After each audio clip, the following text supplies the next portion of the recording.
कोल्हापूर जिल्ह्यातील चंबुखडी परिसरातून एक धक्कादायक प्रकार समोर आला आहे. येथील पाण्याच्या टाकीतून लाखो लिटर पाण्याची नासाडी होत असून राजगोळ पाणंद रस्त्यावर सर्वत्र पाणी साचले आहे. एकीकडे पाणी टंचाईचा प्रश्न गंभीर होत असताना दुसरीकडे प्रशासनाच्या दुर्लक्षामुळे मौल्यवान पाणी वाया जात असल्याने नागरिकांमध्ये तीव्र संताप व्यक्त केला जात आहे.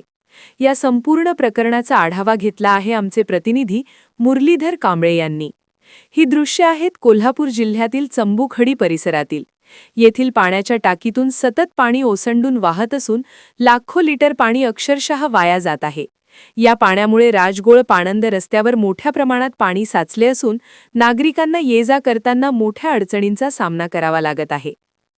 एकीकडे लोकांना पिण्याच्या पाण्यासाठी भटकावे लागत आहे आणि इथे मात्र लाखो लिटर पाणी वाया जात आहे. हे पाणी काही शेतकऱ्यांच्या शेतात साचून महापूरसारखी परिस्थिती निर्माण झाली आहे. प्रशासनाने तातडीने याकडे लक्ष द्यावे. स्थानिक नागरिकांनी संबंधित यंत्रणेवर निष्काळजीपणाचा आरोप केला असून वेळेत देखभाल व दुरुस्ती न झाल्यामुळेच हा प्रकार घडल्याचे सांगण्यात येत आहे. नागरिकांनी प्रशासनाकडे तातडीने पाण्याची गळती थांबवावी तसेच दोषींवर कठोर कारवाई करावी अशी ठाम मागणी केली आहे. एकीकडे पाणी टंचाई आणि दुसरीकडे अशी पाण्याची नासाडी. यामुळे प्रशासनाची भूमिका काय असणार याकडे आता सर्वांचे लक्ष लागले आहे.